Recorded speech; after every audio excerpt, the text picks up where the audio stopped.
जय हिंद दोस्तों। पाकिस्तान और इंडिया सबको पता है इनकी प्रॉब्लम्स कहीं ना कहीं चल रही हैं और जिस तरीके से न्यू वर्ल्ड ऑर्डर एक डेवलप हो रहा है और उस नई विश्व दुनिया का जो व्यवस्था नई विश्व व्यवस्था जो विकसित हो रही है, इस नई विश्व व्यवस्था के अंदर भारत कहाँ खड़ा है और भारत की परिस्थितियाँ क्या हैं, इनके ऊपर अगर हम डिस्कस करें तो पता लगता है कि असलियत में भारत के साथ हालात काफ़ी ज़्यादा मतलब बदलते जा रहे हैं, दुनिया के लिए बदल रहे हैं, अकेला भारत क्या है। ऐसे में रूस और पाकिस्तान का करीब आना बड़ी टेंशन वाली बात है। अब मैं इसी के ऊपर एक डिस्कशन करने जा रहा हूं कि आने वाले समय में अगर रूस और पाकिस्तान, पुतिन और इमरान खान किसी नतीजे पर पहुंचते हैं तो भारत के लिए सरदर्दी कैसे है। इस टॉपिक को शुरू करूं, लेकिन उससे पहले छोटी सी रिक्वेस्ट ये है कि दोस्तों, अगर आप मेरे इस चैनल को, मेरे वीडियोस को पसंद करते हैं तो मेरे चैनल को लाइक करें, सब्सक्राइब करें, शेयर करें, बेल आइकन ज़रूर दबाएं ताकि मेरी वीडियोस जल्दी से जल्दी आप तक पहुंचे और हम कुछ अच्छा और प्रोग्रेसिव और मतलब करते हुए हमारे को थोड़ा सा अच्छा लगे। अब आ जाते हैं दोस्तों टॉपिक के ऊपर। अच्छा, दूसरा एक रिक्वेस्ट ये है कि अगर इन्फॉर्मेशन है कि अगर आप आईएएस पीसीएस की तैयारी कर रहे हैं तो कहीं ना कहीं आपको एनसीईआरटी के बेसिक कंसेप्ट की बहुत ज़्यादा ज़रूरत पड़ेगी। उन बेसिक कंसेप्ट को करवाने के लिए हमने एनसीईआरटी का एक कंसेप्टर बैच लॉन्च किया है। उस कंसेप्टर बैच के अंदर छठी से लेकर 12वीं तक के सारे बेसिक कंसेप्ट सॉल्व करवाए जाएंगे, समझाए जाएंगे। फिलहाल ज्योग्राफी का बैच शुरू किया गया है, अगर आप चाहें तो उसमें शामिल हो सकते हैं, ज़्यादा से ज़्यादा जल्दी शामिल हो सकते हैं। उसमें आपको ज्योग्राफी के एनसीईआरटी के कंसेप्टर्स और मैपिंग दोनों करवाई जाएगी। 500 रुपीज़ पर मंथ का सिलेबस फीस, कोर्स फीस है, 3 महीने का सिलेबस है। जल्दी से जल्दी आप इसमें जुड़िए। अब आ जाते हैं टॉपिक के ऊपर। टॉपिक है इमरान खान चले रशिया। मैंने इस मामले में डिस्कशन पिछली वीडियो में भी किया था कि असलियत में चाइना चाहता है कि पाकिस्तान और चाइना के बीच में, पाकिस्तान और रशिया के बीच में एक ऐसा संबंध, कुछ संबंध ऐसा बने जिससे कहीं ना कहीं हमें इंडिया के साथ रूस के संबंध कहीं ना कहीं जाकर कमज़ोर हों। एक तरफ यहाँ पर रशिया है, एक तरफ यहाँ चाइना है। ये दो बड़ी पावर्स हैं। यहाँ पर पाकिस्तान है और पाकिस्तान के ऊपर बाद में यहाँ पर इंडिया है। असलियत में अगर सिर्फ यही घेरा है तो एक अलग मैटर है, लेकिन असलियत में घेरा यहाँ पर अफ़गानिस्तान भी आ जाता है और अफ़गानिस्तान के बाद यहाँ पर सेंट्रल एशिया भी आ जाता है। और ये जो सेंट्रल एशिया है, ये असलियत में चाइना और रशिया दोनों का बैटल ग्राउंड है। और इस सेंट्रल एशिया के ऊपर रशिया का अब तक दबदबा है और अफ़गानिस्तान के अंदर अगर किसी भी तरीके की प्रॉब्लम आती है तो उसका सीधा असर रशिया की स्टेबिलिटी के ऊपर पड़ेगा। अगर मैं इसे मैप पर देखूं तो वो यहाँ पर आपको नज़र आएगा कि ये जो है ये सेंट्रल एशिया है, ये अफ़गानिस्तान, ये पाकिस्तान, ये इंडिया, ये चाइना और यहाँ ये रशिया। हो क्या रहा है कि नया वर्ल्ड ऑर्डर जो बन रहा है उसमें जो दुनिया है इस समय, यूरोप जो है वो रशिया के अगेंस्ट जा रहा है। वहीं पर अगर देखें तो चाइना ताइवान पर कब्जा करना चाहता है, लेकिन जापान, इंडिया, ऑस्ट्रेलिया, अमेरिका चारों मिलकर क्वाड की फॉर्मेशन बना चुके हैं।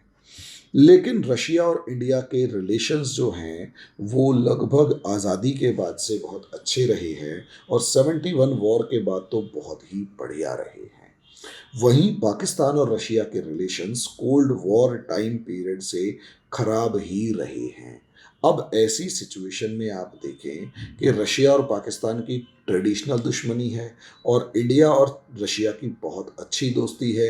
रशिया और चाइना एक साथ आ चुके हैं और चाइना पाकिस्तान पक्के वाले दोस्त हैं, बस चड्डी बड्डी फ्रेंड्स की संज्ञा नहीं दे सकते, क्योंकि चाइना इस दुनिया का सबसे अमीर देश है, ताकतवर भी होता जा रहा है। और पाकिस्तान एक भिखारी देश है जो चाइना से केवल और केवल पैसे ले रहा है, पॉसिबली अपना शरीर बेचकर। लेकिन ऐसे में चाइना चाहता है कि दुनिया के इस प्रोस्टिट्यूट कंट्री को पाकिस्तान जो एक प्रोस्टिट्यूट की तरह काम कर रहा है, पाकिस्तान दुनिया के इस प्रोस्टिट्यूट कंट्री को रशिया के साथ एक सेटिंग करवा दी जाए, रशिया के साथ एक सेटिंग करवा दी जाए ताकि रशिया और पाकिस्तान के रिलेशंस बढ़ें और उन रिलेशंस में खासकर आर्म्स डील जो है वो होनी शुरू हो। दूसरा, रशिया ये भी चाहेगा कि अफगानिस्तान के अंदर स्टेबिलिटी बनाए रखने के लिए पाकिस्तान का उसको सपोर्ट मिले, ताकि अफगानिस्तान के अंदर फैलने वाली जो रेडिकलिज्म है उससे जो सेंट्रल एशियन कंट्रीज़ हैं उन पे इम्पैक्ट ना आए, क्योंकि अगर यहाँ इम्पैक्ट आया तो इसके बाद चेचन इलाके में इम्पैक्ट आएगा और रशिया का इन्फ्लुएंस लगभग ख़त्म हो जाएगा, रशिया का इन्फ्लुएंस लगभग खत्म हो जाएगा। और इसीलिए ये कहना चाहता, मतलब इसीलिए रशिया जो है वो कहीं ना कहीं पाकिस्तान से कुछ तो बात करना आगे शुरू करेगा।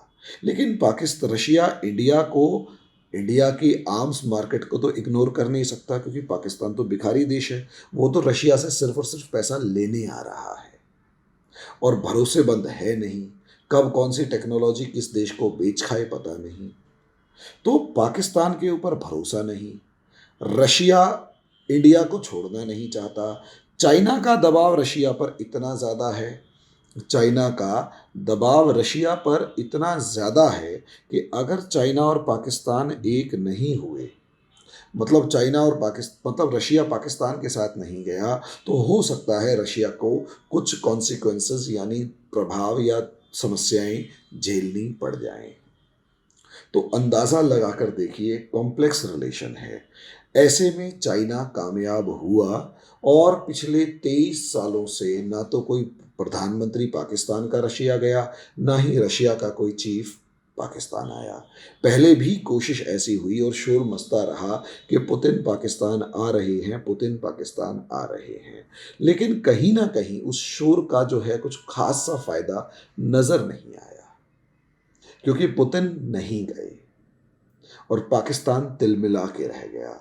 लेकिन इस बार के हालात थोड़े से ज़्यादा नज़र आ रहे हैं, खराब नज़र आ रहे हैं और भारत के विरोध में नज़र आ रहे हैं, क्योंकि इस बार सितंबर से लेकर अब तक 3 बार इमरान खान और पुतिन की बातचीत हो चुकी है। पिछले साल रशिया के फॉरेन मिनिस्टर पाकिस्तान का विजिट कर चुके हैं और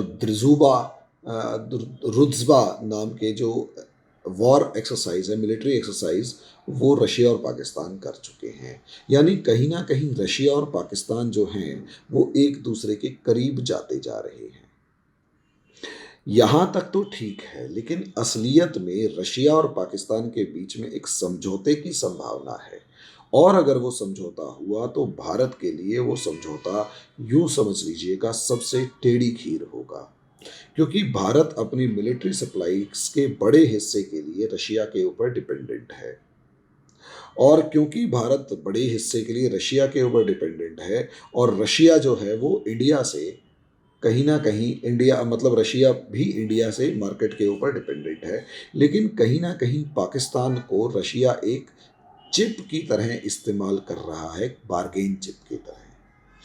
लेकिन अगर समझौते के नाम पे बाजी आती है और पाकिस्तान और रशिया का एक समझौता हो जाता है कि खुफिया जानकारी साझा की जाएगी, यानी रशिया के पास अगर कोई खुफिया जानकारी है तो पाकिस्तान के पास जाएगी, और पाकिस्तान के पास अगर खुफिया जानकारी है तो रशिया के पास जाएगी।